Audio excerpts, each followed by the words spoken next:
ভারত থেকে কেনা হবে 3 কোটি ডোজ করোনা ভ্যাকসিন।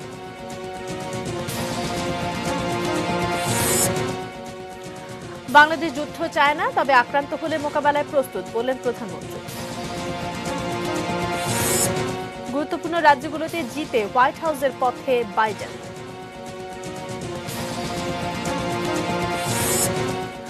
যুক্তরাষ্ট্রের বিভিন্ন রাজ্যে নির্বাচন পরবর্তী সহিংসতা।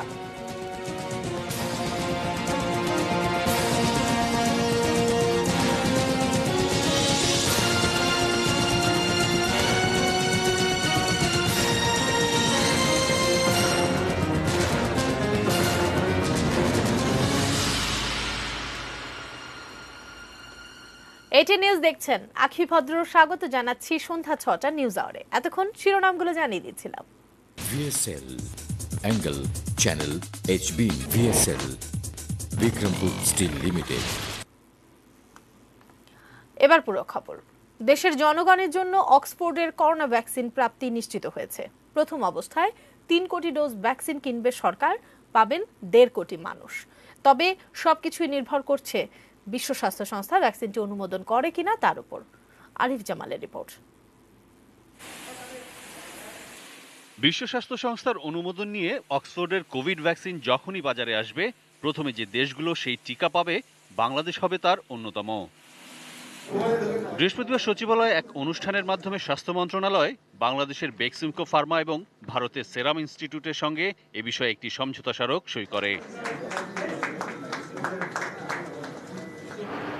ব্রিটেনের অক্সফোর্ড বিশ্ববিদ্যালয় এবং অ্যাস্ট্রাজেনেকা কোম্পানির যৌথ উদ্যোগে তৈরি হওয়া করোনা ভ্যাকসিন পেটেন্ট নিয়ে উৎপাদন করার দায়িত্ব পেয়েছে ভারতের সেরাম। টিকাটি দেশে এনে সরকারের কাছে হস্তান্তর করা এবং বাজারজাত করবে বেক্সিমকো। অনুষ্ঠানে বেক্সিমকোর ব্যবস্থাপনা পরিচালক নাজমুল হাসান পাপন জানান, বাংলাদেশের টিকাদান কর্মসূচির বিদ্যমান অবকাঠামো, করোনা ভ্যাকসিন সংরক্ষণের তাপমাত্রা, দ্রুত ভ্যাকসিন প্রাপ্যতা এবং কম দাম এসব কিছু বিবেচনা করেই অক্সফোর্ডের ভ্যাকসিন আনা হচ্ছে। আমরা এখনো জানি না এটাই সবচেয়ে সেফ এন্ড এফেক্টিভ কিনা। আমরা জানি না এটা WHO বা USFDA ইউকেমেচারে অ্যাপ্রুভাল পাবে কিনা, বাট আমরা এটা একটা আন্দাজ করছি বা সুচিন্তিত আন্দাজ। It's an educated guess. আমাদের ধারণা this is going to B the first or one of the first vaccine যেটা নাকি ওদের অ্যাপ্রুভাল পাবে। স্বাস্থ্যমন্ত্রী জাহিদ মালেক বলেন, ট্রায়ালের মাধ্যমে অক্সফোর্ডের ভ্যাকসিন এখন পর্যন্ত মানবদেহের জন্য নিরাপদ এবং কার্যকর প্রমাণ হয়েছে। সরবরাহ খরচ সহ প্রতি ডোজ ভ্যাকসিনের দাম পড়বে $5, যা বিনামূল্য বা নামমাত্র মূল্যে দেয়া হবে জনগণকে। আমাদের তো চিন্তা যে আমাদের দেশের সকল মানুষকে যাদের প্রয়োজন হবে আমরা পর্যায়ক্রমে দিয়ে যাব। এটা সময় লাগবে। ইনকেস যদি ওনারা দিতে না পারে, আমাদের অল্টারনেটিভ সোর্স তো থাকতেই হবে, সেটা তো থাকবেই। সকলকে তো একবারে কভার করা যাবে না, আমাদের পর্যায়ক্রমে দেশের সকল ব্যক্তিকেই দেওয়ার ব্যবস্থা আমরা নিব। স্বাস্থ্যমন্ত্রী জানান, সামনের বছর জানুয়ারি অথবা ফেব্রুয়ারি মাসে অক্সফোর্ডের ভ্যাকসিন বাজারে আসতে পারে। সেরাম ইনস্টিটিউট থেকে প্রতি মাসে 50 লাখ ডোজ ভ্যাকসিন পাওয়া যাবে। 3 কোটি ডোজ পরিমাণ যেটা আছে সেটা 1.5 কোটি লোককে আমরা এখন দিতে পারবো। মানে প্রত্যেকটা ব্যক্তির জন্য 2টি করে ডোজ লাগবে 28 দিন গ্যাপ দিয়ে। ট্রান্সপোর্ট ও বেক্সিমকো ইন্ডিয়া থেকে করবে এবং এখানে স্টোরেজের ব্যবস্থা ওনারাও করবে, আমরাও করব। বেক্সিমকো ফার্মা বেসরকারিভাবেও অক্সফোর্ডের ভ্যাকসিন দেশে বাজারজাত করতে পারবে বলে জানান মন্ত্রী। তাদের প্রাইসটা কত হবে, কত করে দিবে, ইট ইজ তাদের বিষয়। Arif Jamal, ATN news, Dhaka. Corona ভাইরাসে আক্রান্ত হয়ে দেশে আরও 17 জনের মৃত্যু হয়েছে, আর এ নিয়ে মোট মৃতের সংখ্যা দাঁড়ালো 6021। সারা দেশের 114টি ল্যাবে পরীক্ষা করে নতুন রোগী শনাক্ত হয়েছেন 1842 জন। মোট আক্রান্ত 4,16,006 জন। বুধবার বিকেলে স্বাস্থ্য অধিদপ্তরের বিজ্ঞপ্তিতে দেশে কোভিড-19 সংক্রান্ত সর্বশেষ পরিস্থিতি জানানো হয়। স্বাস্থ্য অধিদপ্তরের হিসেবে চিকিৎসাধীন আরও 1891 জন রোগী গত 24 ঘন্টায় সুস্থ হয়েছেন। এ নিয়ে মোট সুস্থ হলেন 3,33,588 জন।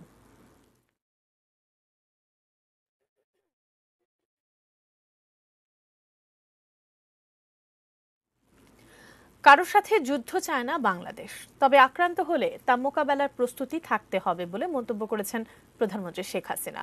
সকালে নৌবাহিনীর 5টি জাহাজের কমিশনিং অনুষ্ঠানে তিনি আরও বলেন, নৌবাহিনীকে একটি শক্তিশালী ও আধুনিক ত্রিমাত্রিক বাহিনী হিসেবে গড়ে তুলতে কাজ করে যাচ্ছে তার সরকার। রেজওয়ান ফয়েজের রিপোর্ট।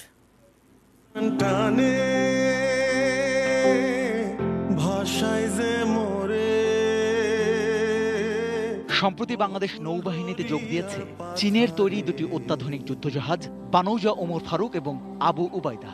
এছাড়া একটি করভেট যুদ্ধজাহাজ বানৌজা প্রত্যাশা যুক্ত হয়েছে নৌবাহিনীর বহরে। এছাড়া খুলনা শিপইয়ার্ডে নিজেদের তৈরি দুটি জরিপ জাহাজ বানৌজা দর্শক ও তল্লাশি আনুষ্ঠানিকভাবে তাদের অপারেশনাল কার্যক্রম শুরু করেছে।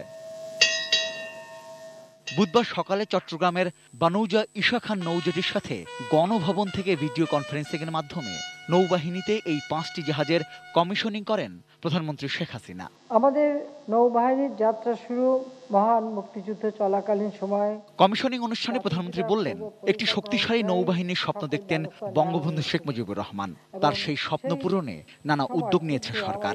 নৌবাহিনীকে আধুনিক, দক্ষ, শক্তিশালী বাহিনী হিসেবে গড়ে তোলার জন্য বিভিন্ন অবকাঠামোগত উন্নয়ন, যুদ্ধজাহাজ সংগ্রহ এবং বিদ্যমান জাহাজসমূহের অপারেশনাল সক্ষমতা বৃদ্ধির জন্য আমরা বাস্তবমুখী পরিকল্পনা নিই। তাছাড়া আমরা শুধু নৌবাহিনী বলে না, আমাদের সশস্ত্র বাহিনীর জন্য তিনি যে আমাদের প্রতিরক্ষা নীতিমালা করে দিয়ে গিয়েছেন 1974 সালে, তার আলোকে আমরা ফোর্সেস গোল 2030 প্রণয়ন করে তা বাস্তবায়ন শুরু করেছি। সবার সাথে বন্ধুত্বপূর্ণ সম্পর্ক চায় বাংলাদেশ, এমন মন্তব্য করে শেখ হাসিনা বললেন, তবে আক্রমণ হলে তা মোকাবেলার জন্য সবসময় প্রস্তুত থাকতে হবে। জাতির পিতা আমাদের পররাষ্ট্র নীতি বলেছেন, সকলের সাথে বন্ধুত্ব, কারোর সাথে বৈরিতা নয়। আমরা সেই নীতিতেই বিশ্বাস করি। কিন্তু যদি বাংলাদেশ কখনো বহিঃশত্রুর আক্রমণ দ্বারা আক্রান্ত হয়, তাকে মোকাবেলা করবার মতো সক্ষমতা আমরা অর্জন করতে চাই। তাই আমাদের সমুদ্র সীমা রক্ষার জন্য আমরা এই নৌবাহিনীকে শক্তিশালী করে গড়ে তুলছি। শুধু নিজেদের জন্যই যুদ্ধজাহাজ তৈরি নয়, ভবিষ্যতে বাংলাদেশের তৈরি জাহাজ অন্য দেশও ব্যবহার করবে। এ সময় এমন প্রত্যাশার কথাও জানালেন তিনি। নিজস্ব ইয়ার্ডে জাহাজ তৈরির সক্ষমতা, এটা আমাদের আত্মবিশ্বাসকে বলীয়ান করে। আমরা হয়তো ভবিষ্যতে অন্য দেশের জন্য জাহাজ তৈরি করতে পারবো এবং দিতে পারবো। ধীরে ধীরে আমাদের সেই সক্ষমতা আমরা অর্জন করব। Rezwan Faiz, ATN news, Dhaka. দেশের সার্বভৌমত্ব রক্ষার পাশাপাশি যে কোনো দুর্যোগ মোকাবেলায় সরকারের পাশে থাকবে বাংলাদেশ সেনাবাহিনী। সকালে সিলেট সেনানিবাসে 17 পদাতিক ডিভিশনের নতুন 4টি ইউনিটের পতাকা উত্তোলন অনুষ্ঠানে একথা বলেন সেনাবাহিনী প্রধান জেনারেল আজিজ আহমেদ। দুর্যোগ মোকাবেলায় বাংলাদেশ সেনাবাহিনী অতীতের ন্যায় ভবিষ্যতেও সরকার ও জনগণের পাশে থাকবে। করোনা পরিস্থিতি উন্নতির সাথে সাথে আমরা আবারও আমাদের মূল কার্যক্রম অর্থাৎ প্রশিক্ষণ গ্রহণে মনোনিবেশ করেছি। এরই অংশ হিসেবে আসন্ন শীতকালীন প্রশিক্ষণে অংশগ্রহণের জন্য সকল প্রকার প্রস্তুতি গ্রহণ করা হচ্ছে। ঢাকা মহানগরের সড়ক পরিকল্পনার ত্রুটি আজও দূর করা সম্ভব হয়নি, বরং যারা এর রক্ষণাবেক্ষণের দায়িত্বে তারাই মানছেন না নিয়ম। ফলে বছর বছর সড়ক দুর্ঘটনার ফিরিস্তি বড় হয়, কিন্তু কমে না সড়কের স্বজন হারানো মানুষের কান্না। ঢাকা পরিবহন সমন্বয় কর্তৃপক্ষ এবং অ্যাক্সিডেন্ট রিসার্চ ইনস্টিটিউটের একটি যৌথ আলোচনা সভায় এসব কথাই উঠে আসে। রাজধানীর রাস্তায় বাসগুলোর এমন বেপরোয়া চলাচল প্রায় প্রতিদিনই কেড়ে নিচ্ছে অসংখ্য প্রাণ। পরিসংখ্যান বলছে, দেশে প্রতি বছর সড়ক দুর্ঘটনায় মারা যায় 3000-এরও বেশি মানুষ, যদিও এই হার আরও বেশি। ঢাকা পরিবহন সমন্বয় কর্তৃপক্ষ ও বুয়েটের এআরআই আয়োজিত ঢাকা মহানগরের সড়ক নিরাপত্তা শীর্ষক এক সেমিনারে অ্যাক্সিডেন্ট রিসার্চ ইনস্টিটিউটের পরিসংখ্যানে বলা হয়, সড়ক সংশ্লিষ্ট সব প্রতিষ্ঠানের সমন্বিত উদ্যোগে দুর্ঘটনা নিয়ন্ত্রণ সম্ভব। আমাদের বাংলাদেশে প্রতি বছর যে পরিমাণ সড়ক দুর্ঘটনা সংঘটিত হয় তার 1/4 মূলত আমাদের ডিএমপি এরিয়ায়। সেমিনারে বক্তাদের অনেকেই পরিসংখ্যানের অসম্পূর্ণতা তুলে ধরে বলেন, সড়কের নিয়ম না মানা, আইনের বাস্তবায়ন না হওয়া এবং সংশ্লিষ্ট প্রতিষ্ঠানগুলোর জনসম্পৃক্ত উদ্যোগের অভাব কখনোই রাজধানীর সড়ক দুর্ঘটনাকে নিয়ন্ত্রণে আসতে দেবে না। আমি জানি না এই টাইমার ক্লকের ফাংশন কি আর ওই সিগন্যালগুলোর ফাংশন কি, কারণ আমরা কিন্তু চলছি ম্যানুয়ালি।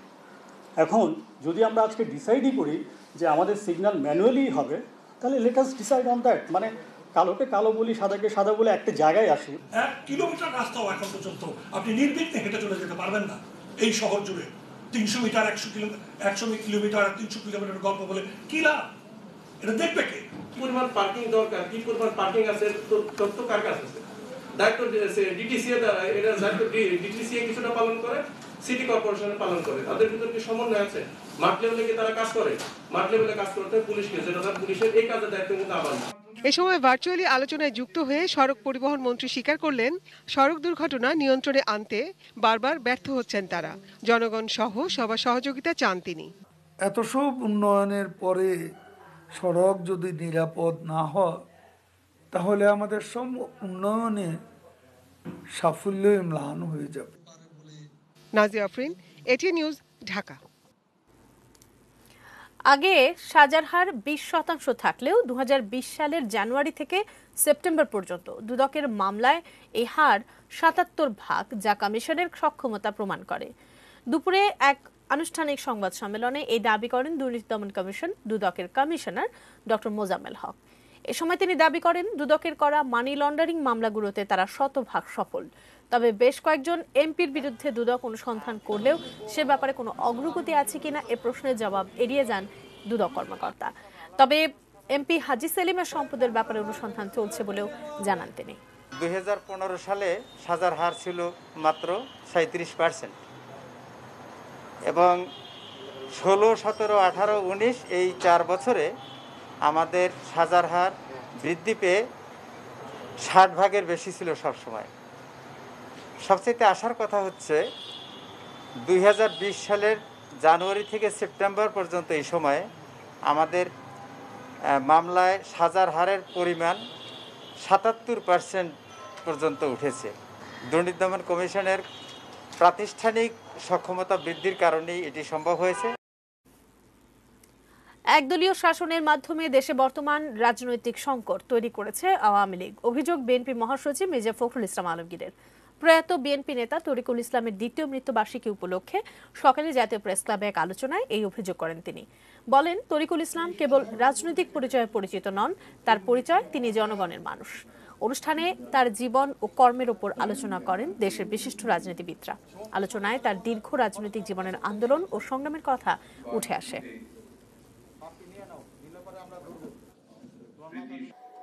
আজকের যে সংকট, এই সংকট আওয়ামী লীগ সৃষ্টি করেছে। তারা তাদের একদলীয় শাসন ব্যবস্থাকে পাকাপোক্ত করবার জন্য গণতন্ত্রকে ধ্বংস করে দিয়েছে এবং মানুষের অধিকার, ভোট দেওয়ার অধিকার, সেটাকে পর্যন্ত তারা লুটে নিয়েছে। একটা দুঃস্ব অবস্থা। সেখান থেকে উত্তরণের জন্য আমাদের এখন একমাত্র প্রয়োজন হচ্ছে ঐক্য, ঐক্য, ঐক্য এবং জাতীয় ঐক্য। এবার মার্কিন নির্বাচনের খবর।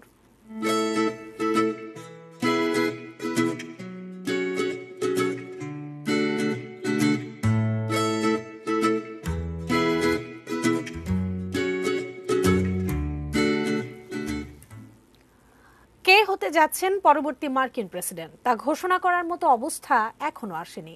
সুইং স্টেটগুলোর ফলাফল পেতে দেরি হওয়ায় মেলানো যাচ্ছে না ইলেকটোরাল কলেজের সমীকরণ।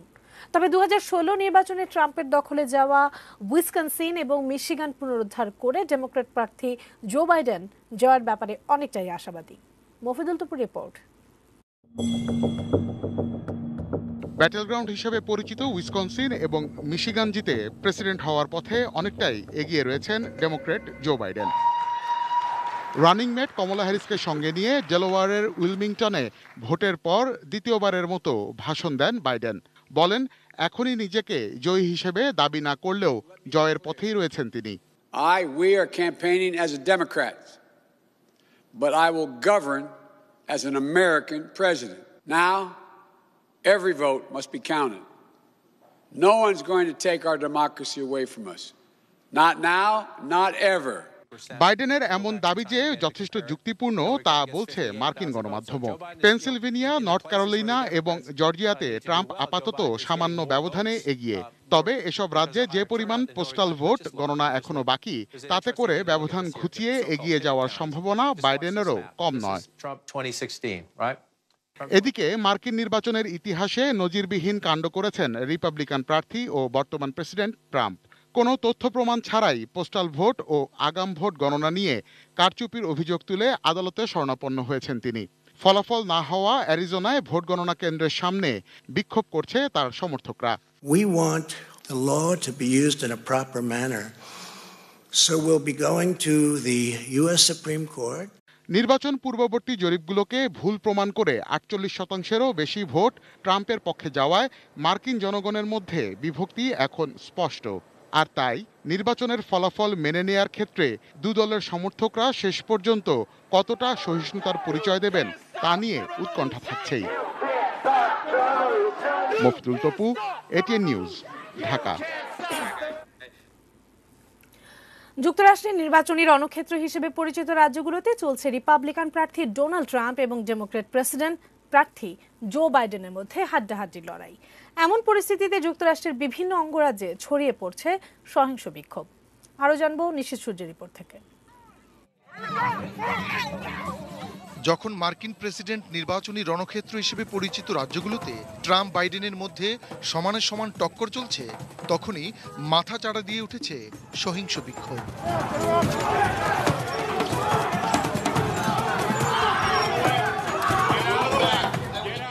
ফলাফল গণনার মধ্যেই ট্রাম্প সমর্থক এবং বাইডেন সমর্থকরা রাস্তায় নেমে আসেন। এ সময় তারা বিভিন্ন স্থাপনায় ভাঙচুর, এমনকি এটিএম বুথেও ভাঙচুর চালায়। ডেট্রয়েটে ট্রাম্প সমর্থকরা ভোট গণনা কেন্দ্রের বাইরে জড়ো হয়ে ভোট গণনা বন্ধ করো বলে স্লোগান দিতে থাকে। সে সময় জানালা ভাঙচুর করে তারা। একই ধরনের বিক্ষোভ হয়েছে ফিলাডেলফিয়া, শিকাগো এবং নিউ ইয়র্কেও। নর্থ ক্যারোলাইনা এবং ডারহেমেও ভোট গণনা বন্ধ করো, আরও 4 বছর বলে ট্রাম্প সমর্থকরা স্লোগান দিতে থাকেন। অন্যদিকে প্রতিটা ভোট গণনা করো বলে পাল্টা স্লোগান দিতে থাকেন বাইডেন সমর্থকরা। পোর্টল্যান্ড, ওরেগন রাজ্যে প্রতিটি ভোট গণনার দাবিতে ট্রাম্প বিরোধী বিক্ষোভ সহিংস হয়ে উঠলে ন্যাশনাল গার্ড সক্রিয় হয়।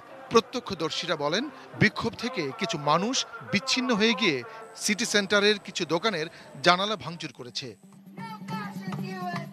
এদিকে মিনিয়াপলিসে 2 শতাধিক মানুষ রাস্তা দখল করে আন্দোলন করতে থাকলে সেখান থেকে কয়েকজন বিক্ষোভকারীকে আটক করে পুলিশ। এ সময় বিক্ষোভকারীরা ডোনাল্ড ট্রাম্প এবং তার ভোট বন্ধের আহ্বানের বিরুদ্ধে বিক্ষোভ করছিলেন। অ্যারিজোনায় ভোট গণনা কেন্দ্রের বাইরে বিক্ষোভ অব্যাহত রয়েছে। সেখানে মেরিকোপা কাউন্টির একটি ভোট গণনা কেন্দ্রের বাইরে রিপাবলিকান সমর্থক বিক্ষোভকারীরা অবস্থান নেয়ার পর ভোট গণনা বন্ধ করবে নাকি করবে না তা নিয়ে দ্বিধায় পড়েছে কর্তৃপক্ষ। ট্রাম্পের পক্ষে পড়া ভোট গণনা করা হবে না সামাজিক যোগাযোগ মাধ্যমে এমন দাবি ছড়িয়ে পড়ার পর ট্রাম্পের সমর্থকরা ভোট গণনা কেন্দ্রের বাইরে অবস্থান নেয়। ঐতিহ্যগতভাবে এটি রিপাবলিকান রাজ্য হলেও সম্প্রতি এটি দোদুল্যমান রাজ্যে পরিণত হয়েছে। এছাড়া বিভিন্ন রাজ্যে ট্রাম্প বাইডেনের সমর্থকরা রাস্তা এবং ব্রিজ অবরোধ করে রেখে নিজ নিজ প্রার্থীর হয়ে স্লোগান দিতে থাকে। নিশীথ সূর্য, ডেস্ক রিপোর্ট, এটিএন নিউজ। মার্কিন পার্লামেন্টের নিম্নকক্ষ প্রতিনিধি পরিষদে সংখ্যাগরিষ্ঠতা ধরে রাখবে ডেমোক্রেটিক পার্টি। তবে উচ্চকক্ষ সিনেটে তাদের সংখ্যাগরিষ্ঠতা পাওয়ার সম্ভাবনা ক্রমেই ক্ষীণ হচ্ছে।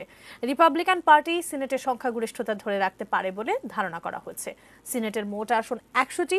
যুক্তরাষ্ট্রের 50টি রাজ্যে 2 জন করে সিনেটর রয়েছেন। সংখ্যাগরিষ্ঠতার জন্য প্রয়োজন 51 আসন। সিনেটের 1/3 আসনে এবার ভোট হয়েছে। অ্যারিজোনা ও জর্জিয়ায় 2টি শূন্য আসন সহ এবার 35টি আসনে সিনেট নির্বাচন অনুষ্ঠিত হয়েছে। রিপাবলিকানদের কাছ থেকে অন্তত 4টি আসন জিতে সিনেটের নিয়ন্ত্রণ ফিরে পাওয়ার আশা ছিল ডেমোক্র্যাটদের। তবে তারা মাত্র 1টি আসন দখল নিতে পারছে। ফলে সিনেটের সংখ্যাগরিষ্ঠতা থাকছে রিপাবলিকানদের হাতে। এদিকে 435 আসনের প্রতিনিধি পরিষদে ডেমোক্রেটরা নিশ্চিত করেছেন 189 আসন আর রিপাবলিকানরা 181। প্রতিনিধি পরিষদের নিয়ন্ত্রণ আগেরবারের মতো ডেমোক্রেটদের হাতে যাচ্ছে বলেই ধারণা পর্যবেক্ষকদের।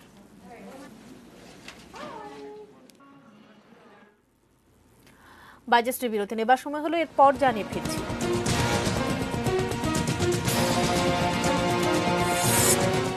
মিথ্যা অভিযোগে নৃশংসভাবে নিহত জুয়েলের খুনিদের বিচার দাবি। ছাত্রী ধর্ষণ, বাগেরহাটে শরণখোলার মাদ্রাসা শিক্ষকের যাবজ্জীবন।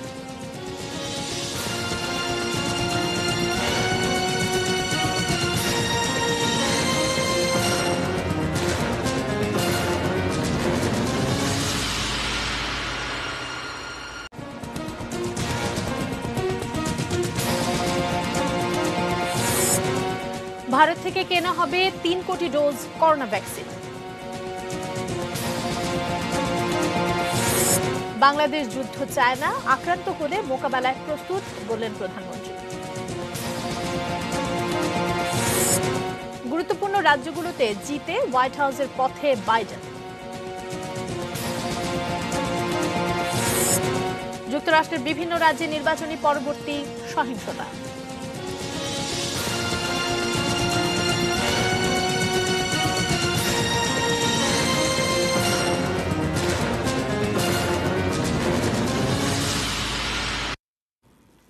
বিরতির পর ফিরে এসে সবাইকে আরো একবার নিউজ আওয়ারে স্বাগত জানাচ্ছি। ফিরতে ফিরতে জানিয়ে দিচ্ছিলাম শিরোনামগুলো। 2023 সালের মধ্যে পেঁয়াজ উৎপাদনে স্বয়ংসম্পূর্ণ হবে বাংলাদেশ, সেই পরিকল্পনা নিয়ে কাজ শুরু হয়েছে বলে জানালেন কৃষিমন্ত্রী ডক্টর আব্দুর রাজ্জাক। সচিবালয়ে পেঁয়াজের স্বয়ংসম্পূর্ণতা অর্জনের রোডম্যাপ নিয়ে আয়োজিত বৈঠকে একথা জানানো হয়। কৃষিমন্ত্রী আরো বলেন, অধিক ফলনশীল পেঁয়াজ উৎপাদন নিয়ে কাজ করছে দেশের বিজ্ঞানীরা, যা সফল হলে বিঘা প্রতি 65 মণ করে উৎপাদন সম্ভব। একই সঙ্গে গ্রীষ্মকালেও পেঁয়াজ চাষ বাড়ানোরও চেষ্টা চলছে বলে জানান মন্ত্রী। এসব বাস্তবায়ন হলে আমদানি নির্ভরশীলতা থাকবে না বলে জানান তিনি। 25 লক্ষ টন উৎপাদন হয়, তাহলে আমাদের 8 থেকে 10 লক্ষ টন প্রতি বছর আমদানি করতে হয়। আমরা আশা করছি যে আগামী 3 বছরের মধ্যে পেঁয়াজ নিয়ে আমাদের এই বিপর্যয় আর পড়তে হবে না। তার জন্য আমরা কর্মসূচি নিয়েছি এবং ভারতের উপর একদম আমরা নির্ভরশীল। তারা কোনো সিগন্যাল ছাড়া, কোনো ছাড়াই পেঁয়াজ রপ্তানি বন্ধ করে দেয়। তাদের এটা দেশের ব্যাপার, তারা করতেই পারে, তাদের নিজেদের স্বার্থ অবশ্যই তারা দেখবে। নবায়নযোগ্য জ্বালানিতে মনোযোগ না দিয়ে কয়লা ও এলএনজির মতো জীবাশ্ম জ্বালানি ভিত্তিক বিদ্যুৎ উৎপাদনে বিনিয়োগ করায় জলবায়ু দূষণকারী দেশ হিসেবে পরিচিত হচ্ছে বাংলাদেশ। একথা বলা হয়েছে ট্রান্সপারেন্সি ইন্টারন্যাশনাল বাংলাদেশ টিআইবির জলবায়ু পরিবর্তন বিষয়ক এক প্রতিবেদনে। প্রায় আড়াই বছর ধরে নবায়নযোগ্য জ্বালানি পরিবহন ও শিল্প সহ বিভিন্ন খাতের মোট 7টি প্রকল্পের উপর করা প্রতিবেদনটি সকালে জুম মিটিংয়ে প্রকাশিত হয়। জানানো হয়, এসব প্রকল্প প্রস্তাবনার সাথে বাস্তবায়নের সামঞ্জস্য পুরোপুরি পাওয়া যায়নি। টিআইবি নির্বাহী পরিচালক ডক্টর ইফতেখারুজ্জামান বলেন, রাজনৈতিক বিবেচনায় প্রকল্প নিয়ে প্রায় অর্ধেক অর্থে অনিয়ম দুর্নীতি হচ্ছে, যা উদ্বেগজনক। প্রকল্প বাস্তবায়নকারী প্রতিষ্ঠানগুলোর জবাবদিহির অভাব ও সমন্বয়হীনতা এই অবস্থার সৃষ্টির কারণ। উপযোগিতা বা উপযোগ ভিত্তিক কৌশল বা প্রাধিকারক্রম নির্ধারণ না করেই প্রকল্প গৃহীত হয়েছে, যে কারণে এবং সেখানে রাজনৈতিক এবং প্রশাসনিক বিবেচনা প্রাধান্য পাচ্ছে এবং এর ফলে একদিকে আর্থিক অপচয় হচ্ছে, প্রশমনে বাস্তব কোনো সুফল আমরা পাচ্ছি না এবং এক শ্রেণীর প্রভাবশালী মহল তারাই লাভবান হচ্ছেন। এই 7টি প্রকল্পে যে মোট অর্থায়ন হয়েছে তার এক হিসাবে প্রায় 54% অর্থ অনিয়ম দুর্নীতির মাধ্যমে ক্ষতিগ্রস্ত হয়েছে, যেটি খুবই উদ্বেগজনক একটি বিষয়। শতবর্ষের দ্বার প্রান্তে ঢাকা বিশ্ববিদ্যালয়, মহান মুক্তিযুদ্ধ সহ দেশের বিভিন্ন গণতান্ত্রিক আন্দোলনের সূতিকাগার ঢাকা বিশ্ববিদ্যালয়ের শতবর্ষপূর্তি উপলক্ষে গ্রন্থ প্রকাশ ও সেমিনার সহ সৃজনশীল নানা কার্যক্রম হাতে নেওয়া হয়েছে। সকালে বিশ্ববিদ্যালয়ের নওয়াব আলী চৌধুরী সিনেট ভবনে উপাচার্য অধ্যাপক ডক্টর আখতারুজ্জামানের সভাপতিত্বে এ সংক্রান্ত সংবাদ সম্মেলনে তুলে ধরা হয় শতবর্ষের নানা আয়োজনের তথ্য। সংবাদ সম্মেলনে জানানো হয়েছে, শতবর্ষপূর্তি উপলক্ষে প্রফেসর এমিরেটাস ডক্টর একে আজাদ চৌধুরী ও অধ্যাপক ডক্টর রতনলাল চক্রবর্তীর সম্পাদনায় 2টি মৌলিক গ্রন্থ প্রকাশিত হবে। আগামী জানুয়ারিতে অনলাইনে 6টি আন্তর্জাতিক সেমিনার করা হবে, যা উদ্বোধন করবেন প্রধানমন্ত্রী শেখ হাসিনা। এছাড়া জুলাইতে লন্ডনে একটি আন্তর্জাতিক কনফারেন্স হবে। ঢাকা বিশ্ববিদ্যালয়ের মল চত্বরে স্মৃতিফলক, তথ্যচিত্র প্রদর্শনী, গবেষণা মেলা ও নানা সাংস্কৃতিক অনুষ্ঠানের আয়োজন থাকবে ঢাকা বিশ্ববিদ্যালয়ের শতবর্ষপূর্তি উপলক্ষে। আদতে মেড ইন চায়না, অথচ গায়ে লেখা অন্য দেশের নাম। অনুমোদন ছাড়াই বিশ্বখ্যাত সব প্রসাধনী চীন থেকে এনে বিক্রি হচ্ছে বাংলাদেশে। মানহীন এসব প্রসাধন সামগ্রী ব্যবহারে নারী ও শিশু স্বাস্থ্য ভয়াবহ হুমকির মুখে। আরো জানাচ্ছেন একে আজাদ। প্রকৃতিতে বইছে হিমেল হাওয়া, শীত সমাগত, তাই প্রকৃতি রুক্ষ হয়ে ওঠার সাথে সাথে প্রভাব পড়ে ছোট বড় সবার শরীরে। আর এই সুযোগ কাজে লাগিয়ে টাকা হাতিয়ে নিতে তৎপর এক শ্রেণীর অসাধু প্রসাধন ব্যবসায়ী। কি নেই এখানে? শিশুদের ত্বকের উপাদান থেকে শুরু করে নারীদের প্রসাধন সামগ্রী, সবই ভেজালে ভরা, অথচ বাইরে থেকে বোঝার কোনো উপায় নেই। বিশ্বের নামি দামি সব ব্র্যান্ডের প্রসাধনে পুরান ঢাকার মৌলভীবাজার টাওয়ারের কয়েকটি গুদাম। তিনটা অনিয়ম আমরা পেয়েছি। প্রথম হচ্ছে কিছু প্রোডাক্ট হচ্ছে আপনার একদম লোকালি তৈরি করা নকল, আর কিছু প্রোডাক্ট চায়না থেকে নিয়ে আসছে নকল মাল, কাউন্টারফিট, আর কিছু প্রোডাক্ট হচ্ছে আপনার লাগেজে আসছে, ট্যাক্স ফাঁকে দিয়ে নিয়ে আসছে আর কি। ভেজাল প্রসাধন উৎপাদন ও বাজারজাত ঠেকাতে মাঝে মধ্যে র্যাবের ভ্রাম্যমাণ আদালতের অভিযান চলে, তারপরও থামছে না। এসব অভিযান দেখে কৌশল বদলায় অসাধু ব্যবসায়ীরা। কিন্তু কিভাবে? উৎপাদন, মোড়ক সবই হচ্ছে এখন চীনে, আর বিএসটিআই সনদ ছাড়াই বিক্রি হচ্ছে বাংলাদেশে। আমি তো মূলত ইম্পোর্টারে বিশ্বাস করে এই জিনিসগুলো মানে জনসনের আইটেমগুলো আমি কালেক্ট করতাম ওনার থেকে, যেহেতু বাইরের থেকে নিয়ে আসে এবং বাইরের থেকে যে রিফিল করে নিয়ে আসে ওটা তো আমার জানা ছিল না। সেটোয়েড বডি যেটা হয়েছে ওটা আমার মনে করেন যে ওইগুলো আমি ফালাই দিব, আর ওটা আমি বুঝতে পারছি যে এটা 2 নম্বর জিনিস। প্রতারকদের ভুলের মাসুল গুনতে হচ্ছে সাধারণ জনগণকে, যাদের হাত থেকে রেহাই নেই শিশুদেরও। বাচ্চাদের জন্য মারাত্মক স্বাস্থ্য ঝুঁকিতে পড়তে পারে, সমস্যা তৈরি হতে পারে। এই ধরনের নকল কসমেটিক্স যারাই ব্যবহার করবেন তারা যে কোনো ধরনের স্বাস্থ্য ঝুঁকিতে শুরু করে এমনকি ক্যান্সার হতে পারে। বারবার সতর্ক করার পরও টনক নড়ছে না অসাধু ব্যবসায়ীদের। শাস্তি দাবি করছেন ব্যবসায়ী নেতারাও। যেটা অলরেডি যে স্টিকার, যার না স্টিকার, আমি অন্য স্টিকার, এটা অনৈতিক, এটা আমি এটাকে নৈতিকতা বলবো না, এটা অবৈধ, লাগানো এটা ঠিক না। একে আজাদ, এটিএন নিউজ, ঢাকা। উচ্চবিত্তের মাদক হিসেবে পরিচিত বেশ কিছু আইস উদ্ধার করেছে গোয়েন্দারা। একই সাথে এই মাদক ব্যবসায় জড়িত 6 জনকে গ্রেফতার করা হয়েছে। বুধবার রাতে রাজধানীর গেন্ডারিয়ায় অভিযান চালায় ঢাকা মহানগর পুলিশের গোয়েন্দা ইউনিটের একটি দল। অভিযানে চন্দন রায় নামে এক মাদক ব্যবসায়ীকে আটক করা হয়। পরে তার দেওয়া তথ্যে রাতেই বিভিন্ন এলাকা থেকে মাদক ব্যবসায়ী সিরাজ, অভি, জুয়েল, রুবায়েত ও ক্যানি গ্রেফতার হন।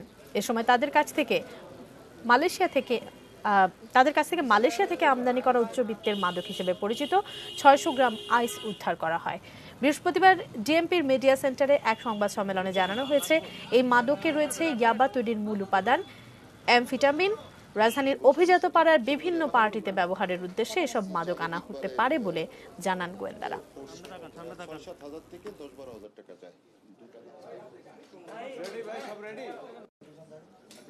এটার ক্ষতিকারক দিক হলো ইয়াবার থেকে 50 থেকে 100 গুণ বেশি শরীরে ক্ষতি করে।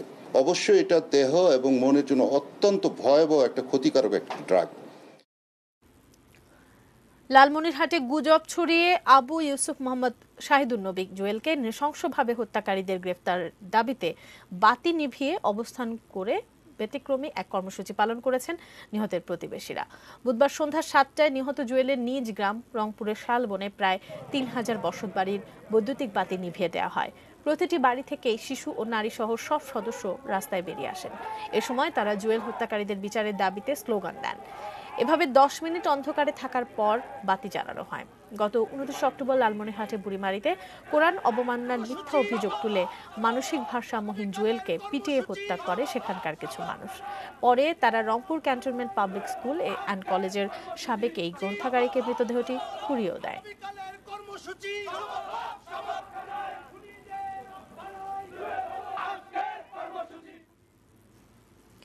বাগেরহাটের শরণখোলায় 5ম শ্রেণীর এক ছাত্রীকে ধর্ষণের অপরাধে মাদ্রাসার সুপার ইলিয়াস হোসেন জমাদ্দারকে যাবজ্জীবন কারাদণ্ড দিয়েছেন আদালত। একই সঙ্গে তাকে 20,000 টাকা জরিমানা, অনাদায়ে আরও 1 বছরের সশ্রম কারাদণ্ড দেওয়া হয়। দুপুরে বাগেরহাট নারী ও শিশু নির্যাতন দমন ট্রাইব্যুনাল 2 এর বিচারক জেলা ও দায়রা জজ মোহাম্মদ নুরে আলম এই আদেশ দেন। শরণখোলার পূর্ব রাজাপুর গ্রামের আব্দুল গফফার জমাদ্দারের ছেলে আসামি ইলিয়াস হোসেন উত্তর খোন্দাকাটা রাশিদিয়া স্বতন্ত্র ইবতেদায়ী মাদ্রাসার সুপার ছিলেন। 2019 সালের 8 আগস্ট 5ম শ্রেণীর 4 ছাত্রী মাদ্রাসা সুপারের কাছে আরবি পড়তে যায়। এ সময় 3 ছাত্রীকে বাড়ি পাঠিয়ে দিয়ে ইলিয়াস ওই শিশুটিকে মাদ্রাসার লাইব্রেরিতে নিয়ে ধর্ষণ করে এবং বাড়িতে না বলার জন্য ভয়ভীতিও দেখায়। অতিরিক্ত রক্তক্ষরণে অসুস্থ শিশুটিকে হাসপাতালে নেওয়া হলে ডাক্তাররা ধর্ষণ সম্পর্কে নিশ্চিত হন। পরে ইলিয়াস হোসেনের নামে শরণখোলা থানায় মামলা হয়। এবার সোশ্যাল ইসলামী ব্যাংক লিমিটেড বাণিজ্য সংবাদ।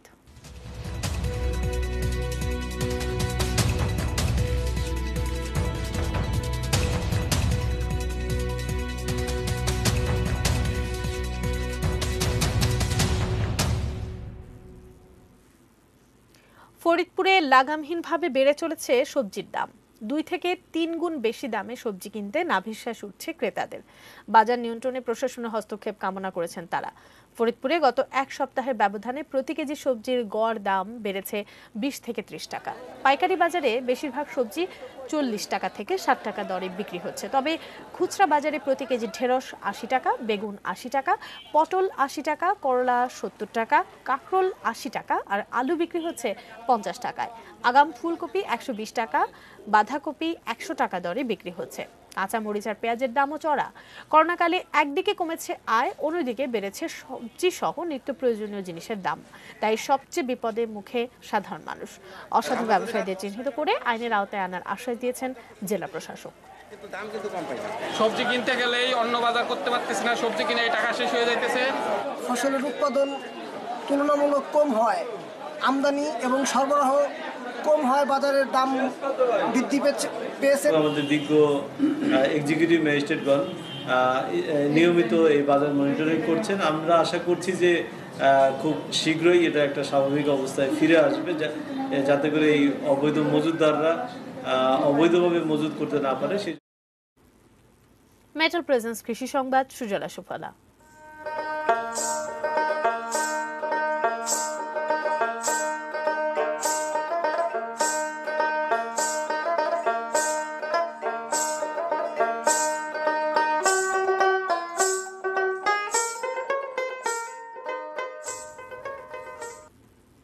অল্প খরচ ও সময় কম লাগায় জলসহিষ্ণু বাড়ি ধান 75 ও বাড়ি ধান 87 চাষে আগ্রহী হয়ে উঠেছেন যশোরের মনিরামপুরের কৃষকরা। উপজেলায় এবার 22,600 হেক্টর জমিতে উচ্চ ফলনশীল এই দুই জাতের ধানের আবাদ হয়েছে, যা লক্ষ্যমাত্রার চেয়ে বেশি। বাংলাদেশ ধান গবেষণা ইনস্টিটিউট উদ্ভাবিত এই দুই জাতের ধান রোপণের 110 থেকে 115 দিনের মধ্যেই ফলন মেলে। হেক্টর প্রতি ফলন পাওয়া যায় 5 থেকে 6 টন। রোগ কম হওয়ায় বাড়ি 75 ও 87 আবাদে কীটনাশক ও সারের খরচ কম।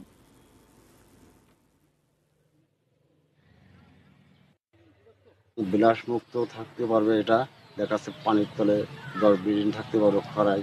75 ধান লাগাচ্ছে, এর ফলন ভালো, অল্প সময়ের ভিতরে এরা ফলনটা পায়, সার মাটি কম লাগে। বিরি ধান 75, 87 সহ বিনা 17 এই উচ্চ ফলনশীল ধানগুলো চাষিরা চাষ করছেন। এগুলোর ফলন যথেষ্ট ভালো এবং এগুলো আমরা আশা করছি স্থানীয় যে গুটি স্বর্ণ আছে সেই গুটি স্বর্ণের বিকল্প হিসেবে চাষিরা গ্রহণ করবে। বাইরে বিরতি নিচ্ছে, আবারও এরপর জানিয়ে ফিরছি।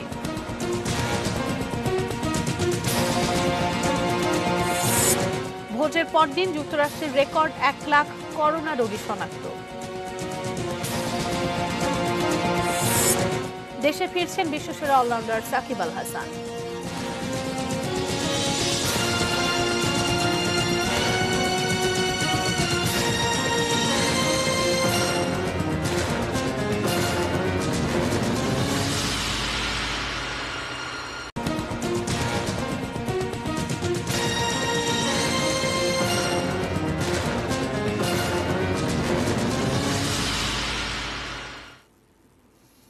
বিরতির পর ফিরে এসে সবাইকে আরো একবার স্বাগত জানাচ্ছি নিউজ আওয়ারে।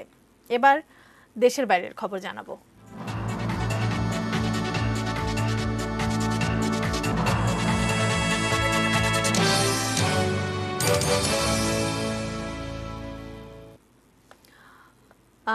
দেশের বাইরের খবরে যে খবরটি জানাবো, যুক্তরাষ্ট্রে প্রেসিডেন্ট নির্বাচনের পর দিন রেকর্ড সংখ্যক করোনা রোগী শনাক্ত হয়েছে।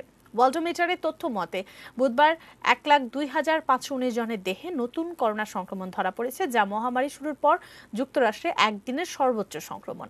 বেশ কয়েকটি রাজ্যে হাসপাতালগুলোতে কোভিড-19 রোগীর উপচে পড়া ভিড় লক্ষ্য করা গেছে। যুক্তরাষ্ট্রে শনাক্ত করোনা রোগীর সংখ্যা 94,80,000 ছাড়িয়ে গেছে।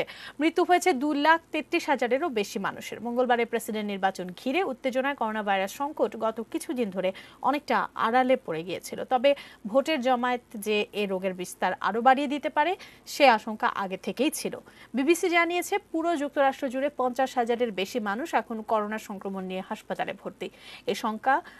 এই সংখ্যা গত অক্টোবরের চেয়ে 64% বেশি। দৈনিক গড় মৃত্যুর সংখ্যা আবারও বেড়ে গেছে, অবশ্য এখনও তা মহামারী শুরুর দিনগুলোর চেয়ে কম।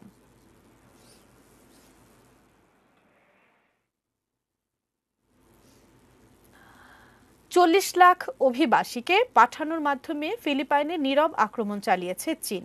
বুধবার এমন মন্তব্য করেন দেশটির বিরোধী দলীয় একজন সিনেটর।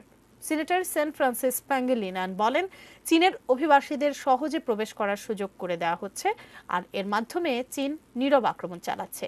প্যাঙ্গেলিনান আরও বলেন, এটা দুশ্চিন্তার বিষয়, বিশেষ করে পশ্চিম ফিলিপাইন সমুদ্র নিয়ে চীনের সঙ্গে আমাদের বিরোধ রয়েছে। এছাড়াও প্যাঙ্গেলিনান দাবি করেন, ফিলিপাইনে বিভিন্ন অবকাঠামো উন্নয়নে বিনিয়োগ করেও নীরব আক্রমণ করছে চীন। এর প্রভাবে ফিলিপাইনে ঋণের বোঝা বাড়ছে, পাশাপাশি বাড়ছে ভূ রাজনৈতিক এবং সার্বভৌমত্বের ঝুঁকিও।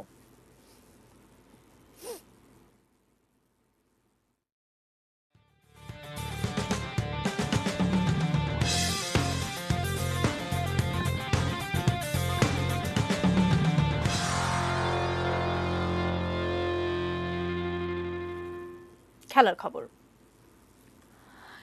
আজ দেশে ফিরবেন বিশ্বসেরা অলরাউন্ডার সাকিব আল হাসান। বাংলাদেশ সময় রাত 2টায় দেশে ফিরবেন তিনি। দেশে ফেরার আগেই সাকিবের জন্য এসেছে সুখবর। নিষেধাজ্ঞার পর আবারও আইসিসির ওয়ানডে অলরাউন্ডার র্যাঙ্কিংয়ে শীর্ষে পেলেন সাকিব।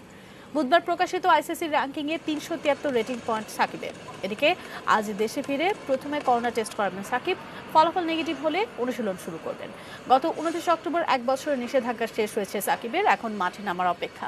চলতি মাসে শুরু হতে যাওয়া বঙ্গবন্ধু কর্পোরেট টি20 টুর্নামেন্টে দেখা যাবে তাকে।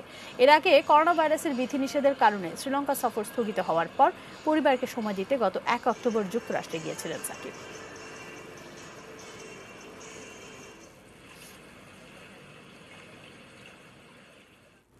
বঙ্গবন্ধু টি20 টুর্নামেন্টের জন্য ক্রিকেটারদের ফিটনেস টেস্টের সূচি প্রকাশ করেছে বাংলাদেশ ক্রিকেট বোর্ড।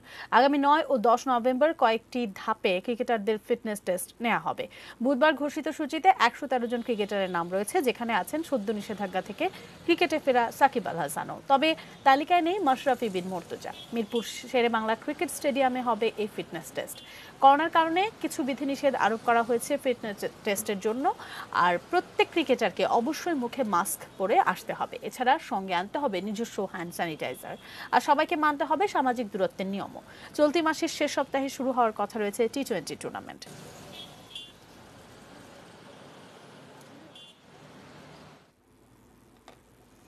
আইপিএলে আজ থেকে শুরু হচ্ছে প্লে অফ রাউন্ড। কোয়ালিফায়ার 1-এ মুম্বাই ইন্ডিয়ান্সের মুখোমুখি হবে দিল্লি ক্যাপিটালস। বুধবারে বাংলাদেশ সময় রাত 8টায় শুরু হবে ম্যাচটি। 14 ম্যাচে 18 পয়েন্ট নিয়ে টেবিলের শীর্ষে থেকে কোয়ালিফায়ার 1-এ খেলছে মুম্বাই ইন্ডিয়ান্স। এবার ষষ্ঠবারের মতো ফাইনালে খেলার সুযোগ মুম্বাইয়ের সামনে। এক্ষেত্রে বাধার নাম দিল্লি ক্যাপিটালস। শক্তির বিচারে দুই দলের মধ্যে খুব একটা তফাৎ নেই, তবে সাম্প্রতিক পারফরমেন্সের বিচারে কিছুটা এগিয়ে বর্তমান চ্যাম্পিয়ন্স মুম্বাই। অন্যদিকে 14 ম্যাচে 16 পয়েন্ট নিয়ে দ্বিতীয় স্থানে থেকে কোয়ালিফায়ার 1-এ খেলছে দিল্লি। তাদের সামনে প্রথমবারের মতো ফাইনালে ওঠার হাতছানি। নিজেদের সেরাটা দিয়ে মুম্বাইয়ের বিপক্ষে জয় তুলে নিতে মরিয়া শ্রেয়স আয়ারের দল। যে দল পরাজিত হবে তাদের ফাইনালে যাওয়ার সুযোগ থাকবে, সেক্ষেত্রে কোয়ালিফায়ার 2-এ খেলবে তারা।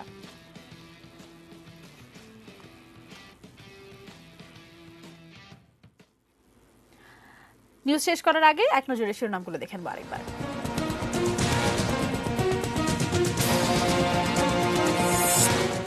ভারত থেকে কেনা হবে 3 কোটি ডোজ করোনা ভ্যাকসিন।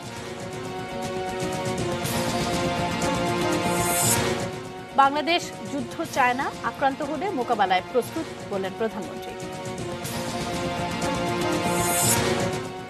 গুরুত্বপূর্ণ রাজ্যগুলোতে জিতে হোয়াইট হাউসের পথে বাইডেন।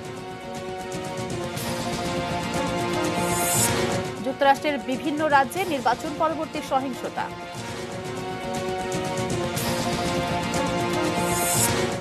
মিথ্যা অভিযোগে নৃশংসভাবে নিহত জুয়েলের খুনিদের বিচার দাবি।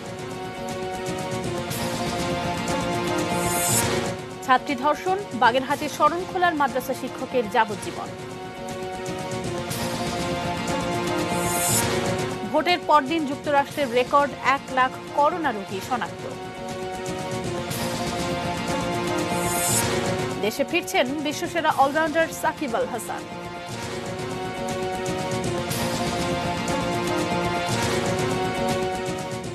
নিউজ আওয়ারে সঙ্গে থাকুন, দেখতে থাকুন এটিএন নিউজ। আর এটিএন নিউজের ব্রেকিং নিউজ আপনার মোবাইলে পেতে স্টার্ট লিখে স্পেস দিয়ে এএন লিখে পাঠিয়ে দিন 595 নম্বরে।